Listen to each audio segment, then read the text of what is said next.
Dan sekarang ni saya nak buat satu resipi yang sangat mudah, semua orang boleh buat. Kita dah buat sup puyuh. Sup puyuh ni kita buat pekat-pekat macam sup mamak tu, kena dengan roti pula cecoh. Memang sedap. Bahan-bahan dia ada puyuh.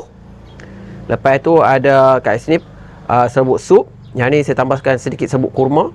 Lepas tu ada juga garam, daun sup, daun bawang, bawang holland, halia, bawang putih. Ni 3 sekawan ataupun sup bunjuk dah untuk sup. Bawang holland potong tebal-tebal, tak apa. Kita masukkannya ke dalam periuk tu. Ui, panas. Air saya dah didihkan awal-awal. Nampak kalau nak tunggu dia didih dia lambat.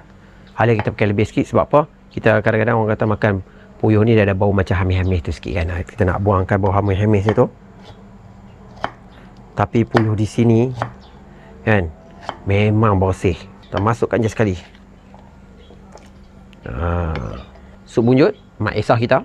Mak esah pun masuk sikit. Oh, cantik. Dan untuk daun bawang, daun sup ni saya pilih untuk ambil akar dia terlebih dahulu. Macam ni. Akar ni semua kita pakai. Sebab apa?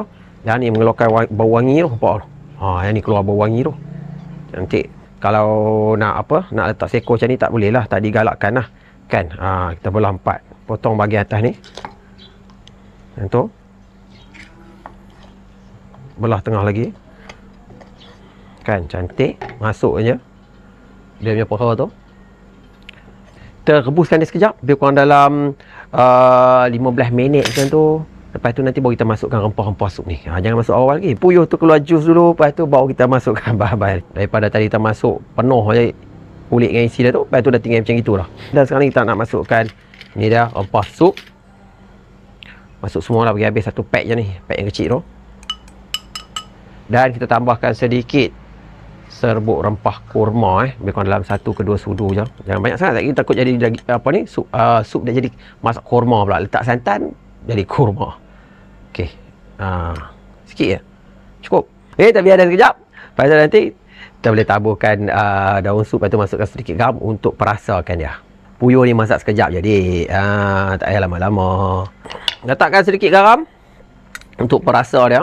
Jangan banyak sangat, agak-agak je. Kalau kurang nanti kita boleh tambah. Kalau nak tambahkan sedikit serbuk lada hitam pun boleh juga. Dan juga daun bawang sikit-sikit ya. Sebab kita nak kacau dia sebati dulu, berarti baru kita tambah ikut atas dah tu. Dan ada juga yang saya duk belajar buat sup untuk macam burung puyuh ataupun sup ayam. Nak pekatkan dia, ada juga orang guna air bali. Pun sedap juga. Dia akan jadi pekat, lemak, manis. Kan, tu yang kadang-kadang kita cicah kat roti tu, dia lekat cantik tu. Yang ni pun dah buat elok dah tu.